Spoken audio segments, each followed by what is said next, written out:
हाल में वेठल स्टेज ते वेठल सभिनी दोस्तन के हक़ मौजूद जी लतीफ़ मुझो जो मौजूद दिनों वियो आहे relevance of Shah Latif in modern world. असल में कुछ शयूं सदाई हमेशा रेलिवेंट होंदियूं आहिनि। जीअं ऑक्सीजन आहे, जीअं खुशबू आहे, जीअं रोशनी आहे, जीअं हवा आहे, जीअं पानी आहे, जीअं सभु हुस्नाकियूं आहिनि हिन दुनिया जूं, ईअं उहे कंहिं हिक दौर जे लाइ रेलिवेंट या ज़रूरी या अहम न हूंदियूं आहिनि, पर हू उहे सुठियूं शयूं हुस्नाकियूं हमेशा हर दौर जे हर माण्हूअ लाइ ज़रूरी, अहम, वैलिड ऐं रेलिवेंट हूंदियूं आहिनि। शाह लतीफ़ बि ईअं ई आहे। Shah Latif is like oxygen. असांजे लाइ हू ऑक्सीजन आहे। हू ईअं न आहे त अॻे जीअं साइकिल जो दौर हूंदो हो त माण्हू साइकिल हलाईंदा हुआ, पोइ दौर मटिजी वियो ऐं साइकिलूं हाणे लभनि कोन थियूं या घटि थी वियूं आहिनि। या अॻे VCR जो दौर हूंदो हो, पोइ साईं हाणे VCR लभे कोन थी। शाह लतीफ़ VCR ऐं साइकिल न आहे। शाह लतीफ़ उहो सूरज आहे जेको रोज़ पंहिंजे आबो ताब सां जरके थो ऐं असांखे रोशनी ॾिए थो। सो शाह लतीफ़ उन जी शाइरी, उन जो पैगाम, सच, आर्ट जी ख़ूबसूरती, इहे सभु शयूं तंहिं दौर में बि अहम हुयूं जॾहिं उन लिखियूं पए, ऐं हींअर बि उहे ओतिरियूं अहम आहिनि। ऐं मां चवंदुसि त अॼु अञा उन्हनि जी वधीक अहमियत आहे। अॼु अञा उहे वधीक रेलिवेंट, वैलिड, ज़रूरी ऐं अहम आहिनि। जीअं असांजे बदबूदार समाज में वधीक खुशबूअ जी ज़रूरत आहे, वधीक गुलनि जी ज़रूरत आहे, ईअं असांखे वधीक शाह लतीफ़ जे वेझो वञण जी ज़रूरत आहे। असांजो सो कॉल्ड मॉडर्न दौर जंहिंखे असां चऊं था, जंहिंमें हर मॉडर्न माण्हू रुगो इन चकर में आहे त वधीक खां वधीक अमीर कीअं थी सघां तकिड़े वक़्त में। हू हर वक़्तु जेको पंहिंजे आउटर डेवलपमेंट लाइ सॼी हणहणा करे थो, सुबुह जो निंड पूरी कोन थी थिएसि ऐं अलार्म क्लॉक जे टऊं टऊं ते उथी खड़ो थिए थो ऐं सॼो ॾींहुं रुले थो, उहो जेको मिस थो करे उहो पंहिंजी अंदरूनी डेवलपमेंट थो करे। ही इज़ लैकिंग हिज इनर डेवलपमेंट।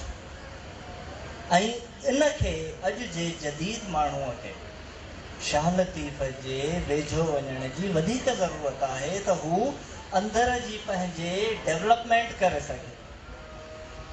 शाह लतीफ़ अॼु बि रिलेवेंट ईअं आहे जीअं हुन पाण ई चयो हो त वखर सो विहाए जो पए पुराणो न थिए, वेचींदे विलात में ज़रो थिए न ज़ाए, साका बुड़ा लाइ अॻ जंहिंजे उबे। त हू ऐं हुन जी शाइरी, हुन जो पैगाम अहिड़ो वखर आहे, अहिड़ी शइ आहे, अहिड़ी ॾात आहे जेका पए पुराणी नथी थिए। भली हू केतिरा साल अॻु में लिखी वियो हुजे, पर उहो लिखियल लफ़्ज़, उहे लिखियल बेत, उहो लिखियल रिसालो असांजो अॼु बि रहनुमा आहे। असांजी कोताही आहे त असां ऊंदहि में वेठा आहियूं, उन सिज जे आॾो नथा अचूं। इन में लतीफ़ जी कोताही न आहे, इहा असांजी कोताही आहे। असां तमामु हिकिड़ा खरी पिया आहियूं माण्हू।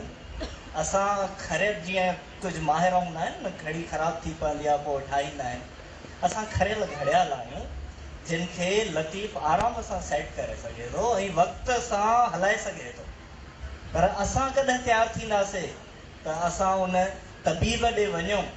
असां त अघा आहियूं, हू असांखे सघो करे सघे थो, पर उहो जीअं पाड़े वेॼ हुया ताकी मूं न पुछिया, तेला ही पया मोरी सर अखियुनि में। सो ही त पाड़े जो वेॼ आहे, बिल्कुलु असां सां गॾु वेठो आहे। असां नथा वञूं उन ॾे त इहा असां जीअं ड्रिॼणा हिकिड़ा मरीज़ हूंदा आहिनि, ऑपरेशन खां ड्रिॼंदा आहिनि, चवंदा आहिनि त ऑपरेशन थींदो, अलाए छा थींदो। ईअं ई असां हिकिड़ा नासूर, असांजो हिकिड़ो समाज जेको आहे हिकिड़े नासूरनि में फाथल आहे। असांखे लतीफ़ ॾे वञिणो पवंदो ऐं उन ते ट्रस्ट करिणो पवंदो। He is a physician, he is a surgeon. हू आराम सां असांखे जेका चीर फाड़ करणी हूंदी ज़रूरी उहा करे असांखे वरी सभु करे सघे थो। ऐं भला इहो जेको असां चऊं था मॉडर्न भला छा रुगो इहो आहे छा जेको अॼु जो कुझु हुजे ऐं जेको पुराणो आहे सवे साल अॻु में उहो मॉडर्न न आहे छा? Latif is the most modern poet of our world. Latif जेके नवां ट्रेंड्स ॾिना आहिनि, नयूं ट्रेडिशन्स ऐं नवां ख़्याल नवां फ़िक्र ॾिना आहिनि, उन खां वधीक जॾहिं असां को ॿियो फ़िक्र ऐं ॿिया ट्रेंड्स ॾींदासीं त पोइ उहो वधीक मॉडर्न थींदो।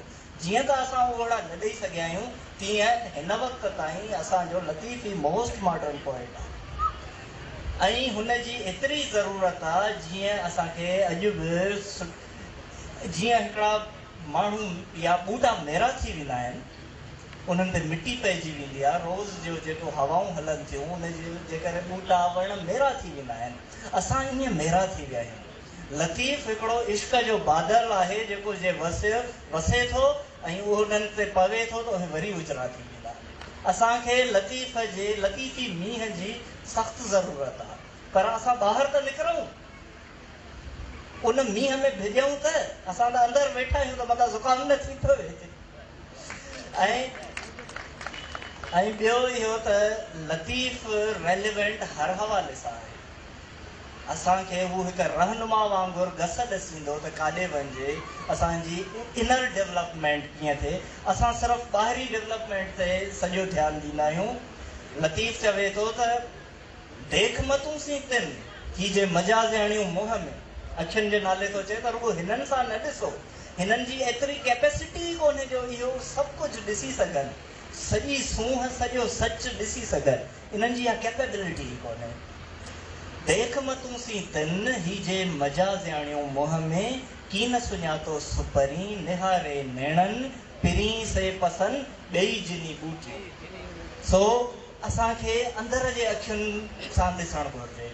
या हू चवे थो त ही कन ॾेई गाॾहां ॿिया कन किन्हेज, ही गॾहनि वारा कन इहे तव्हां ॾेई ॿिया कन वठो, ही कन ॾेई गाॾहां ॿिया कन गिन्हेज, जिनी साण सुणेज पहिरियां संदी ॻाल्हिड़ी।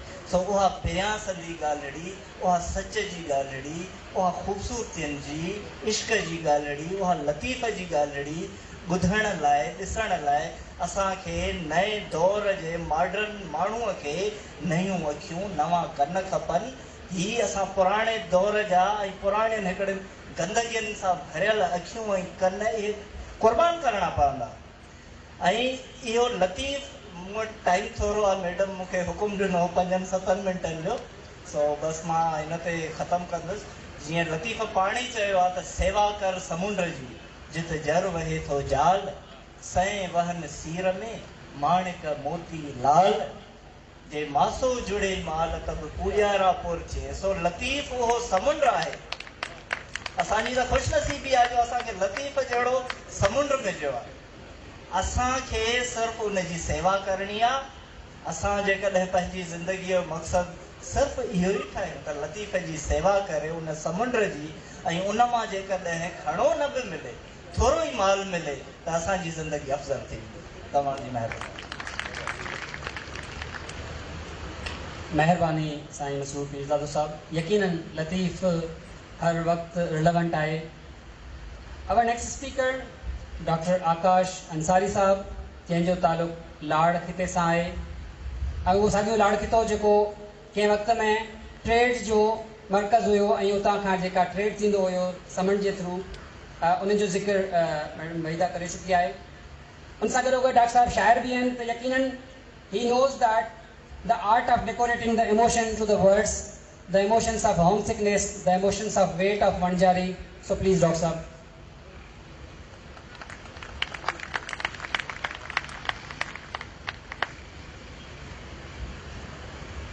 दोस्तों, सब खां पहिरीं सिराजुल हक़ इंस्टीट्यूट जे दोस्तनि साथियुनि जो इंताई घुराईंदो आहियां ऐं उन्हनि खे शाबाश थो ॾियां त जिन ही हिकिड़ो वक़्ताए थो ऐं लतीफ़ जे हवाले सां एॾो ज़बरदस्त क़िस्म जो हिते नए एंगल खां ही सॼा मौज़ू आहिनि उहे एॾा खणी आया आहिनि ऐं लतीफ़ शनासी जे लाइ हिन क़िस्म जा सेमिनार आउं सम्झां थो त सिंधी माण्हुनि जे लाइ इंतिहाई रहनुमा साबित थींदा।